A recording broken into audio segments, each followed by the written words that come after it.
¿Refiere a la humedad ambiente? Sí, la humedad ambiente. Sí. Que impacta sobre el producto. Se pegotea todo, se arrima, se ajusta la carga, tiende a empastarse. Bueno, ahí está un poco la descripción, que es lo que les decía, la creación del brazo de palanca de 2 a 1.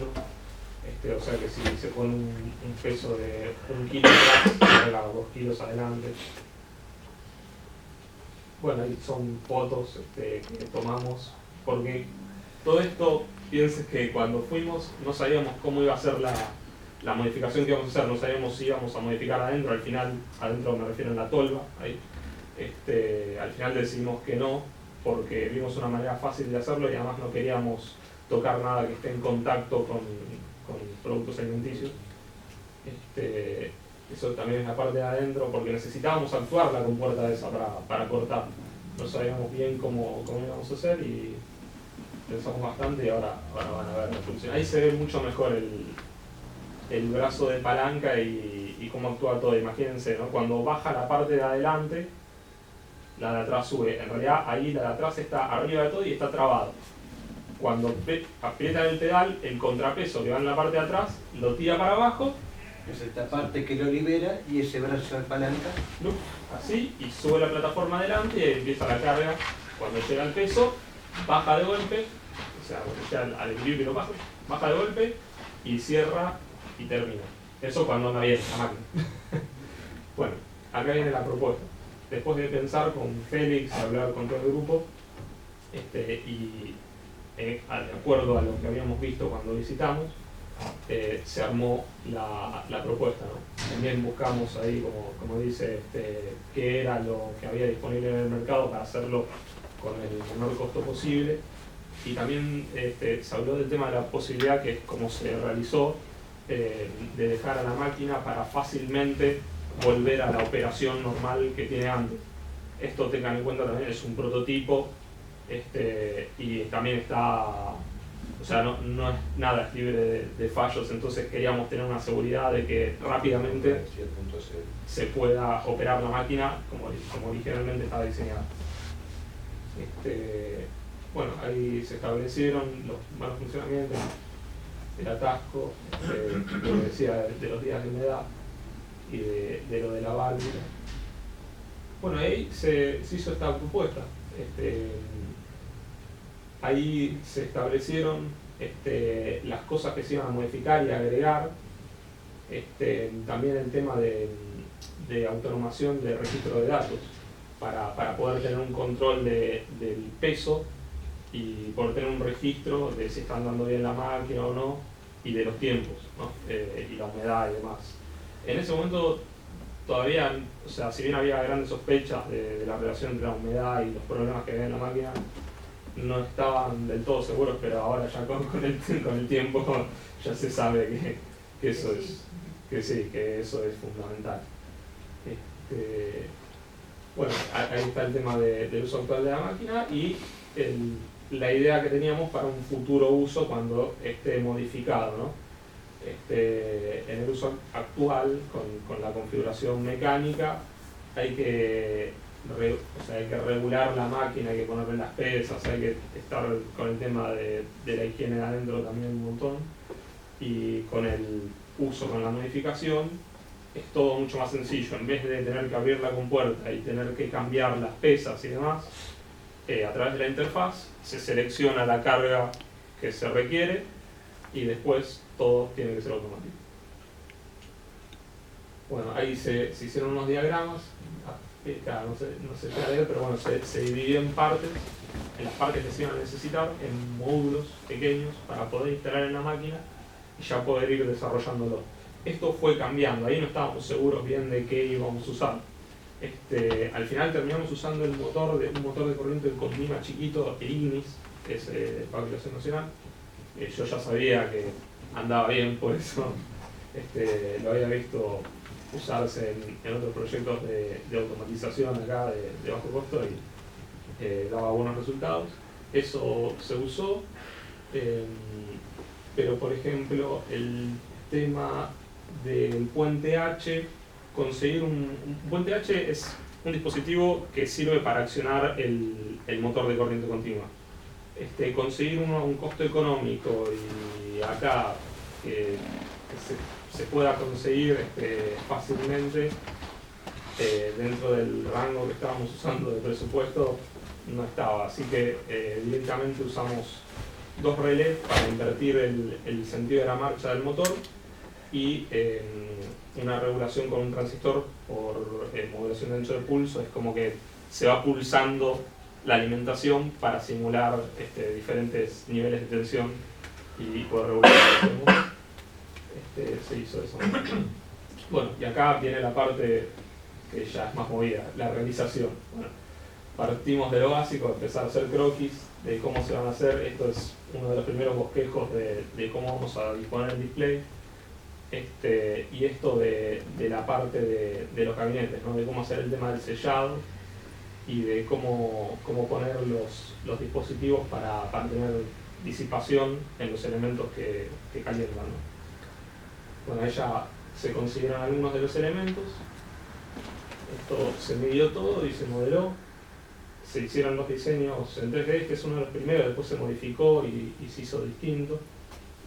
Pero van a ver que es relativamente parecido. Con eso también se vio el tema de la disposición interna, que esto es algo que también después se cambió, pero nos ayudó para ver si iba a entrar todo lo que teníamos que meter en los gabinetes. Bueno, se diseñaron algunas plaquetitas que se necesitaban para el funcionamiento de la máquina. En la que se ve ahí arriba, ese es el controlador del motor, que decía con el tema del transistor, y lo de abajo es una botonera para la parte de interfaz. Bueno, ahí se están haciendo las plaquetas. El botón que uno pone 2 kilos, 3 kilos, 4 kilos, ¿no? Para decir. Ahí también se ven, eso es un adaptadorcito que se hizo para una plaqueta de radiofrecuencia, porque esto en este momento no está implementado, pero la idea es a futuro poder recopilar los datos a través de radiofrecuencia. Y un modulito de tarjeta de memoria para poder guardar todos los datos.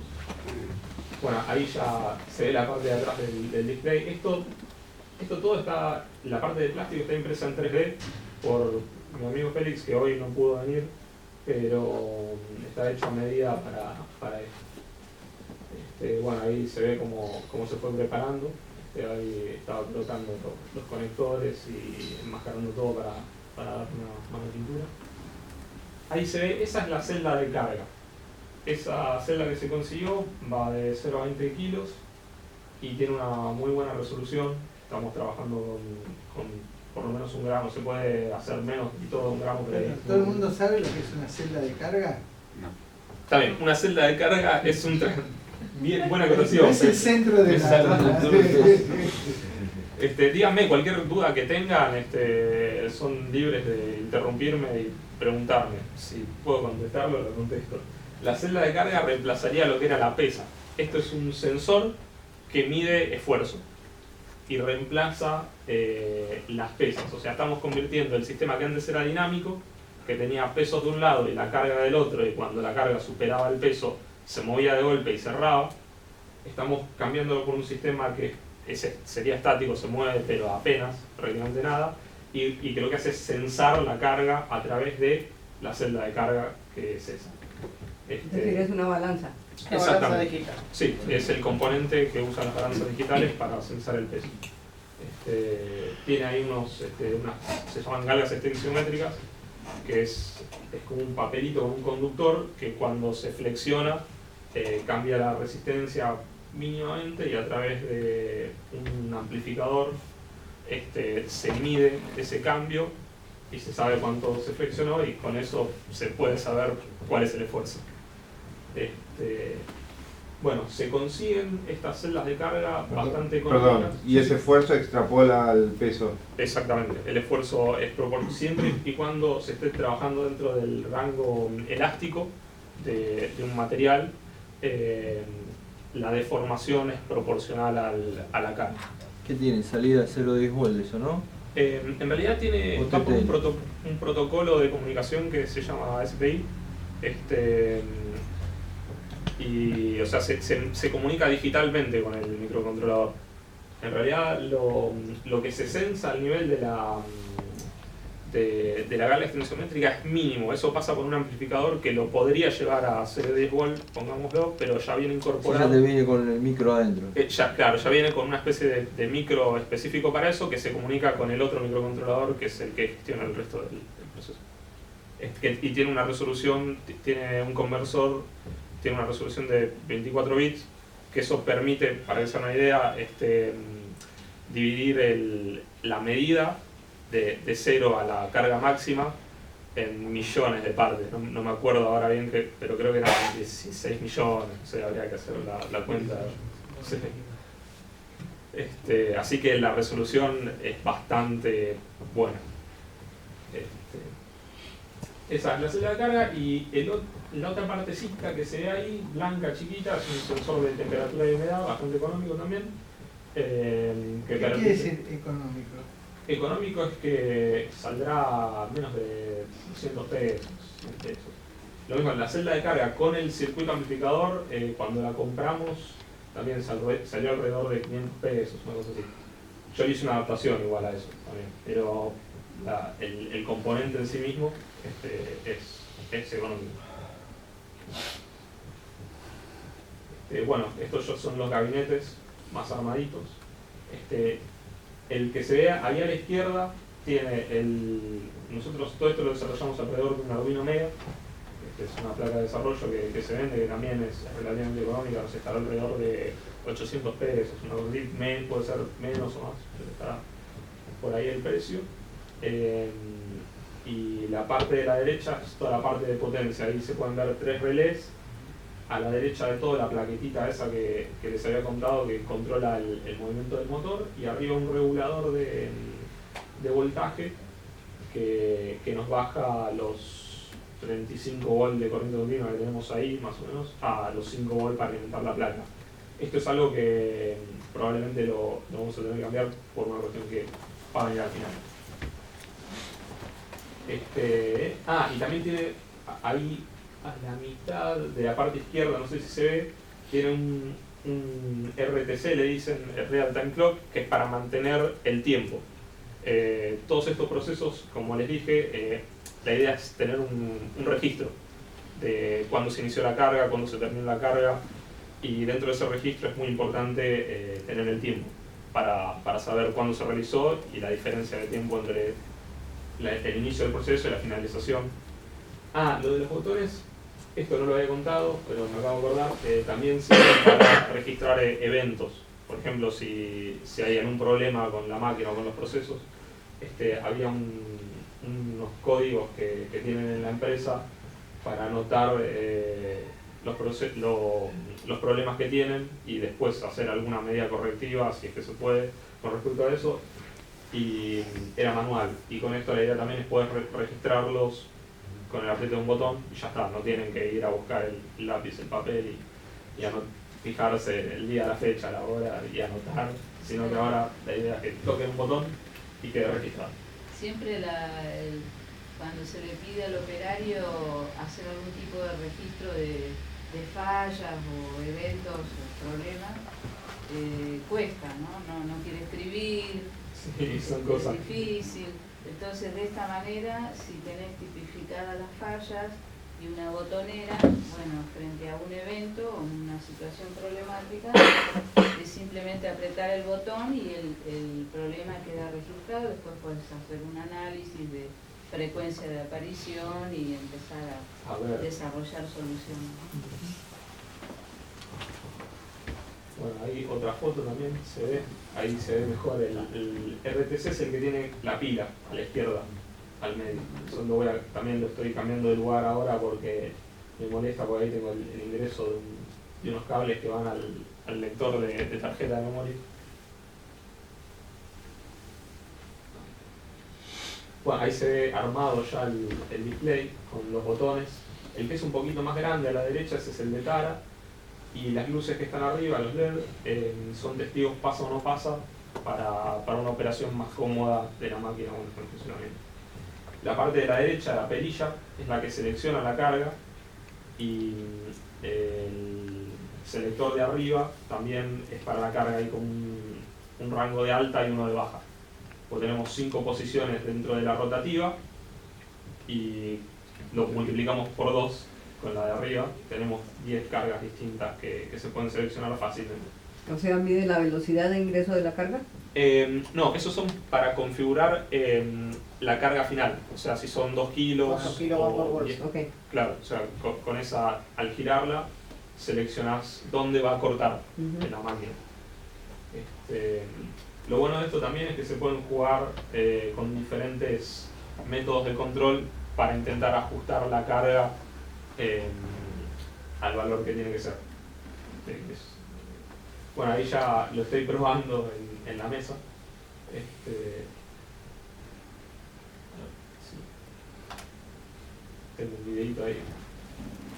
Ahí tengo 3 videitos en los que se ve más o menos. Ahí está el display marcando, se ve la carga, se ve la fecha, que bueno, ahí está reseteada. En la mayoría de estas la fecha figura como del 2000, pero es porque lo probé sin la pila o en algún momento desconecté todo y se me reseteó el RTC. Por eso. Ahí yo programé para que uno de los botones inicie el proceso de carga. Lo toco y ahí inició. Cambia el display y empieza a mostrar el porcentaje de la carga, el tiempo transcurrido, el valor de la carga y el valor de la carga. Termina, ahí se iluminó brevemente el rojo y eso es que estaba fuera del valor, que se pasó. Era el no pasa.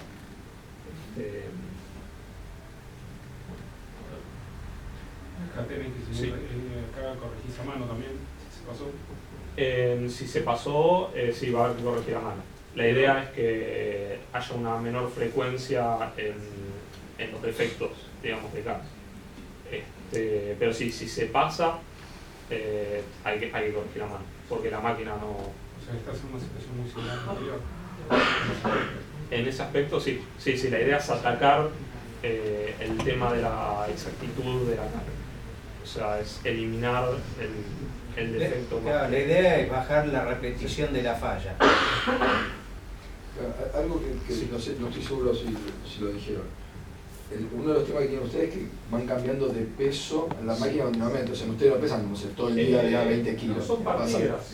Mira, un ejemplo, tenemos partidas de 2 kilos y la carga son de 400, o sea que ahí ya tenés 200 soles por batch. Después tenemos de 3 kilos y medio, tenemos de 1 kilo, tenemos de 12 kilos, entonces ahí iríamos seleccionando. La idea Y ahí lo que depende... evitan es estar cambiando el pesaje dentro de la máquina. Sí, Y y el de la error- otra forma que si vos cuando establecías de 2 kilos, por ahí te iba 1 kilo 800, 2 kilos 200, entonces iba variando mucho, cada uno tenías que ir corrigiendo. Y la idea con esto es que de las 200 bolsas que vas a pesar de ese batch, no tengas que estar corrigiendo las 200. Que por ahí era, no 200, pero era lo que pasaba antes, ¿sí? Continuamente estabas corrigiendo a ver qué pasaba. Entonces lo que se trata de bajar es esa, la repetición de la falla. Claro, y el corte del tornillo de carga, digamos, sigue siendo de la misma manera que antes. Sigue siendo Ahora electromecánica. es distinto en realidad. Queda desacoplado la parte mecánica, porque antes el cierre de la compuerta era mecánico. Cuando Cuando llegaba el peso. Claro, cuando llegaba el peso, eso mecánicamente cerraba la compuerta. Y podía tener unos segundos siguiendo Y trabajando podía... tornillos. Sí, en realidad era un tema de que no actuaba siempre el mecanismo igual. Entonces por ahí, ¿te acordás que una vuelta ya habías mostrado unos gráficos y tenías la variación máxima? Y era ¿de cuánto había sido? ¿De unos 100 gramos? Y a veces teníamos 150 gramos de diferencia. De diferencia. O sea, era complicado, pues la parte mecánica, o sea, el equipo es como muy básico, pero no muy robusto. Sí, sí. Entonces empezaba a tener ese tipo de fallas. Las envasadoras en líneas generales para polvo son buenísimas cuando vos hablas de un polvo homogéneo. Ya cuando es una mezcla de polvo donde cada uno va teniendo distinto tamaño de partícula o distinta propiedad físico-química, ahí es donde se empieza a dificultar el envasado, a no ser tan exacto.